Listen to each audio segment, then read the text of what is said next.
여러분 안녕하십니까, 송광입니다. 초전법륜 세 번째 시간 설명을 드리도록 하겠습니다. 앞에서 살펴봤던 바라문에게 조롱을 당하고 또 뱃사공에게도 조롱을 당하고 이런저런 그 사건을 겪으시면서 부처님께서는 이윽고 사슴동산에 도착을 하십니다. 이 사슴동산이라고 경전에 나오기도 하는데요, 다른 이름이 있습니다. 뭐 사르나트라든지 이런 이름들이 성자들이 머무는 곳 이런 뜻을 가지고 있다고도 합니다만은 글쎄 뭐 어느 쪽이든 그거야 뭐 지명이야 상관이 있겠습니까? 이때 이제 다섯 수행자는 자기들끼리 수행을 하다가 저 멀리 나타난 모습을 보니까 어디서 많이 본 모습이란 말이죠. 가만히 살펴보니까 6년간 같이 지냈던 모습이다. 6년 정도 같이 고행하고 지냈으면 멀리서만 봐도 척 알아보겠죠. 그 고타마가 지금 다가오고 있다, 이런 입장입니다. 그리고는 서로 의논을 맞춥니다. 야, 저기 오는 이가 바로 석가적의 삼은 고타마이다. 그는 고행을 포기하여 타락한 까닭에 선정을 상실하고 욕막에 얽매였다. 우리는 그를 공경하여 맞이할 필요도 없고 그에게 앉을 자리를 권할 필요도 없다. 그러나 그가 원한다면 스스로가 앉는 것을 우리가 굳이 방해할 필요까지는 없겠다. 이렇게 이제 의논을 맞춥니다. 뭐 하긴 당시로서는 거의 절대적으로 믿고 있었던 이 고행을 포기한 것을 직접 눈으로 목격해버렸죠. 자, 물에 풍덩 뛰어 들어가서 모욕을 하지 않나, 뭐 또 여인이 주는 죽을 먹지를 않나, 뭐 등등 이와 같은 이제 모습을 직접 봤단 말이죠. 그렇기 때문에 자기들이 이제 비난을 하면서 떠났던 바로 그 부처님께서 이제 지금 스스로 자기들에게 몇 달 후에 지금 나타나고 있는 겁니다. 자기들에게 다가오는 이 모습을 본 그 다섯 수행자가 그렇게 쉽게 받아들였을 리가 만무합니다. 어떤 경전에는 뭐 보자마자 바로 그냥 부처님에게 신뢰하고 귀하고 막 이런 걸로 나옵니다만은 여러 경을 그 내용을 보면은 그 행간을 살펴보면은 글자로 표시된 그 사이사이에 숨어 있는 뜻을 보면은 그렇지가 않은 것 같습니다. 이 다섯 수행자는 예전의 어떤 그런 인연이라든지 또 예전에 그렇게 존경했던 인물이라는 그러한 입장에서 처음에는 그냥 마지못한 대접, 또 그 당당한 모습에 눌려서 아마 그런 그 마지못한 대접 정도를 했던 것 같습니다. 그러나 뭐 경에서는 좀 다르게 표현됩니다만은, 자, 이것을 그 좀 쉽게 생각해 보면 그렇습니다. 자, 우리가 근래 뭐 종단적으로 좀 좋지 못한 모습이 많이 비쳤습니다. 어쨌든 내용이야 뭐 어떻든 진행된 상황이 어떻든 하여튼 일방적으로 집에서 이렇게 지켜본 분들은 텔레비전 화면이라든지 신문 지면을 통해서 보고 거기에 표현된 것처럼 받아들일 수밖에 없었습니다. 그 모습을 보면서 그게 존경심이 일어날 리가 만무하죠. 이야, 뭐 이거 뭐 아닌 말로 참 중들이 타락했다, 이렇게 이제 다 표현이 됐단 말이에요. 사건이 일단락되고 그런 스님들을 다시 만났을 때 과연 거기에서 존경하는 스님 이렇게 되겠느냐 하는 것이죠. 그게 아마 한동안 쉽게 되지 않을 겁니다. 오랜 세월이 흘러가면서 그분들의 이 속마음이 그렇지가 않았구나 하는 것이 만일 이해되어지고 이분들이 가지고 있는 세계를 우리가 모르는 것이 있구나 하는 것이 알게 되기 전까지는 절대로 그것이 받아들여질 성질이 아니라는 것이죠. 이미 현실적으로 그렇다면은 이 다섯 수행자도 부처님을 그렇게 쉽게 받아들이지는 않았을 것이라는 겁니다. 그러나 이 가운데 한 사람, 콘단냐, 교진녀라고 나오죠. 교진녀는 이미 부처님이 성불하실 것을 예언했던 인물로 묘사가 되고 있죠. 태자 시절에. 그렇다면 이 교진녀의 마음속에는 다른 생각이 들게 되는 겁니다. 혹시 정말 성불하신 게 아닌가? 이런 마음을 갖게 되지만은 그 대중의 뜻에 그냥 따라갑니다. 따라서 이렇게 이제 가고 있습니다. 다시 경전의 내용을 보죠. 그때에 부처님께서는 조용히 5 수행자에게 다가가셨다. 부처님의 상호는 원만하고 몸은 황금색으로 빛나고 있었으며 장엄한 산과 같이 크고 거룩한 덕이 있어 짝할 리가 없었다. 무시하기로 마음먹었던 5 수행자는 부처님께서 가까이 오실수록 자신들도 모르게 감화되어 편안히 앉아 있을 수가 없었다. 자신들도 모르게 모두 일어나 앉은 자리를 만들고 물을 기르와 발을 씻어드리고 맨발로 이제 걸어오시고 했기 때문에 바루를 받으며 스승의 예를 갖추어 인사를 드렸다. 어서 오십시오, 장로 고타마시여. 이 자리 위에 앉으소서.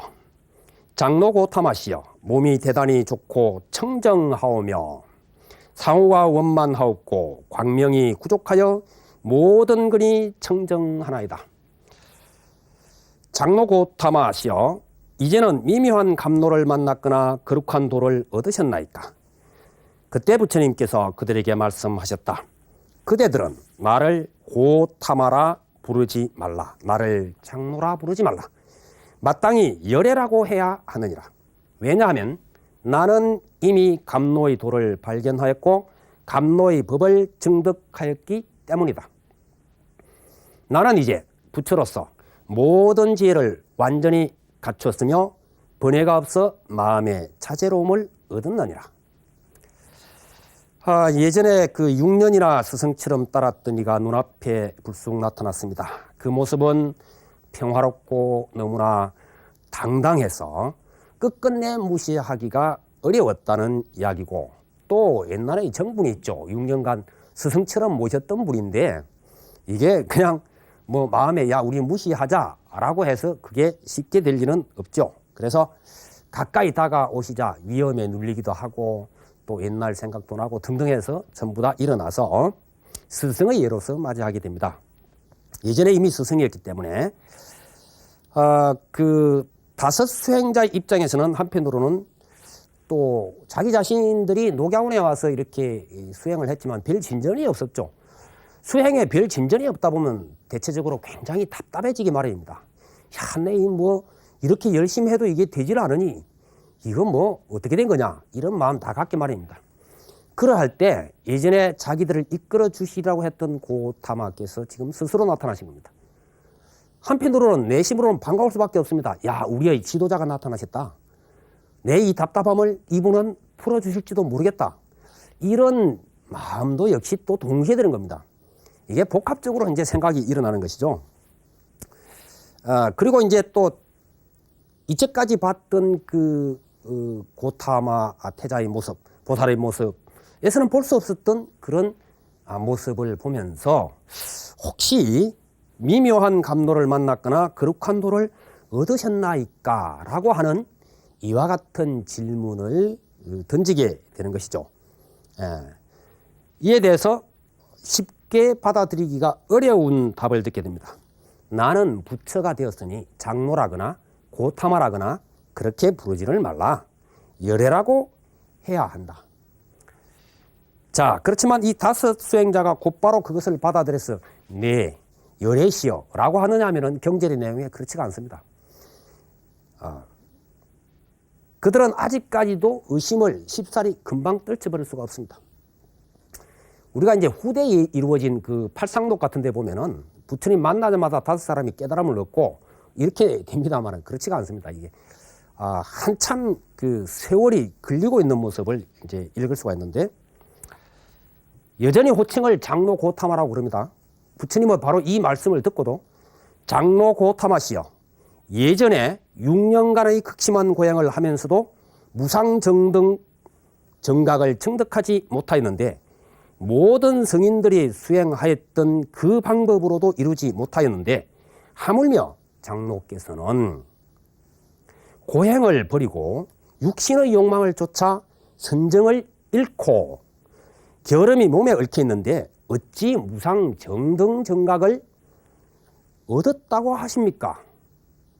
반박을 하는 겁니다. 아니다 이런 이야기죠. 그럴 리가 없다. 그때 부처님께서 다시 말씀하시죠. 그런 말을 하지 말라. 열애는 욕망에 끌리지 아니하며 선정을 잃지도 않고 또한 게으름이 몸에 밴 것이 아니니라. 그대들이 스스로 알리라. 내가 지난날에 사람들에게 헛되이 거짓말을 하여 속인 적이 있느냐. 또 일찍이 내 모습이 이와 같이 청정하고 원만하게 빛나던 때가 있었느냐. 그렇지 않습니다. 존자시여. 부처님께서 다시 말씀하셨다. 그대들이 만약 나의 가르침을 받고자 한다면 내 그대들에게 법을 설하리라. 그대들이 나의 가르침을 받아 지녀 따르고 청정히 수행한다면 곧 해탈의 즐거움을 얻으리라. 그대들이 만약 나의 가르침을 받고자 한다면 이제 조용히 법을 들을 준비를 하라. 분명히 부처님께서는 열애로 호칭을 하라고 말씀을 하셨지만은 이 경전의 내용을 보다시피 다섯 수행자는 받아들이질 않습니다. 여전히 장로 고타마시여 존자시여 뭐 이러고 있는 겁니다. 이것은 명백하게 부처님의 말씀을 지금 부정해 버린 겁니다. 아니다. 지금 그렇게 타락한 모습을 보이고 난 지 얼마 되지 않았다. 또 당신 모습이 참 이렇게 거룩하십니다. 몸이 아주 참 좋군요. 이런 말 속에는 어떤 면에 있어서는 아주 극찬의 이야기처럼 들리기도 하지만은 뒤집어 보면은 그동안 얼마나 잘 먹고 잘 쉬고 또 편안하게 지냈으면은 그런 모습을 갖추었겠느냐 하는 내용도 여기에 들어있는 겁니다. 그러니까 바로 몸에 게으름이 배어있다. 계속해서 그때 한순간 그랬지만 다시 또 우리가 떠난 후에 다시 정말로 고행을 다시 하고 수행을 했다면은 현재의 그런 모습이 됐을 리가 만마다. 광대뼈가 툭 튀어나오고 그랬을 텐데 당신은 지금 살이 찌고 얼굴색이 아주 좋고 그러지 않느냐. 뭐 우리가 흔히 하는 말로 뭐 잘 먹은 뭐는 뭐 때깔이 좋다고 그런 이야기 했잖아요. 그러니까는 이 모습이 아주 좋다, 뭐 장엄하다, 어떻다 하는 얘기 속에는 바로 그 비아냥도 동시에 들어있다고 봐야 되는 겁니다. 그것을 단적으로 보여주는 것이 당신 몸에 게으름이 지금 배어있다 라고 하는 직접적인 표현을 하고 있다는 것이죠. 당연히 이런 반박을 할 수밖에 없었을 겁니다. 예전에 그토록 힘들게 했을 때도 불가능했던 깨달음이 우리가 이미 알고 있다시피 당신께서는 고행도 버리고 또 육체적으로 편안함을 취하고 수행을 게을리했는데 지금 모습을 봐도 역시 또 게으름을 부린 것 같은데 마음대로 먹고 마음대로 즐긴 것 같은데 무슨 정각을 이뤘다고 할 수 있느냐라고 하고 강하게 지금 부정하고 나온 겁니다. 그렇지만 부처님께서 다시 설득을 하시는 것이죠. 그렇게 생각할지도 모르겠다. 어쩌면 그렇게 생각하는 게 당연한지도 모른다. 그러나 잘 생각해보라. 내가 언제 나의 이익을 위해서 예전에 단 한 번이라도 거짓말을 해서 다른 사람을 속인 적이 있느냐. 그리고 이 사람들 기억에는 그게 없단 말이죠. 그런 것은 없습니다. 자, 그리고 내가 그토록 쭉 태자 시절부터 쭉 지내는 기간 동안에 내 몸이 이처럼 맑고 청정하게 보이고 장엄하게 보이고 편안하게 보인 적이 있느냐? 단 한 번도 없다 이 말이에요. 그런 모습은 처음 봅니다. 그러면 이제 마음속에 있는 벽을 허물어버리고 부정하려고 하는 마음만 자꾸 갖지 말고 우선 가만히 한번 생각해 봐라. 과연 내 이야기가 진실인지 거짓인지 그것을 한번 생각해 봐라. 자, 나의 설법만 들으면 그대들도 나처럼 이제 해탈에 이르고 정각을 이룰 것이다. 뭐 들어봐서 손해볼 게 뭐 있느냐 이런 이야기죠. 어차피 지금까지 그대들이 해탈에 이르지 못했는데 지금부터 내 이야기를 한동안 듣고 그러고도 해탈을 얻지 못했다고 해서 손해볼 것은 없지 않느냐라고 하는 그러한 설득이 이어지는 겁니다. 그리고 그 의심이 제거될 때까지 부처님께서는 아주 강하게 이것을 계속 주장하지는 않으셨던 것 같습니다. 그래서 때때로 질문을 하면은 이제 대화를 나누고 답을 하고 그러면서 같이 아마 조용히 생활하신 것 같습니다. 그래서 그것을 단적으로 경전에서는 초저녁에 자리에 앉아서 고요히 선정해 드시고 또 한밤중에는 같이 있던 대중을 아주 편안한 경지에 이르도록 하고 그 다음으로 서서히 진리를 설파하시기 시작했다. 이렇게 이제 표현되고 있습니다. 이 부분이 하룻밤 사이에 일어난 것처럼 보이지만은 사실은 시간이 지나가면서 이렇게 생각해 볼 수가 있죠. 처음에는 강하게 부정하고 있는 사람들, 자기 관념으로 바라보려고 하는 사람들 입장에서는 그 쉽게 안 받아들이는 거죠. 그러나 이제 부처님이 당신들과 며칠을 계속 살아가면서 언제나 고요하고 언제나 평화롭고 언제나 당당하시고 또 옆에서 지켜보기만 해도 자꾸 마음이 끌리고 예를 올리고 싶고 이러한 모습을 계속 보여줌으로 해서 서서히 자기들이 가지고 있던 그 철벽이 허물어져 나가는 것이죠. 떨어져 나간다. 야, 저분이 정말로 부처님이 되신 건가? 저분이 정말로 위없는 깨달음을 이루신 건가? 우리가 지금 너무 부정하는 생각으로만 자꾸 차단하고 있는 것은 아닌가? 자, 우리가 가슴을 열고 이야기를 들어본다고 해서 뭐 손해볼 것이 뭐 있겠는가? 이렇게 되어집니다. 이 마음이 가장 절실했던 이가 교진녀죠. 곤단녀. 그래서 교진녀가 사실은 나중에 이제 제일 먼저 깨닫게 되는데 이제 그 부분은 다음 시간에 같이 한번 또 생각해 보도록 하겠습니다. 여러분 성불하십시오.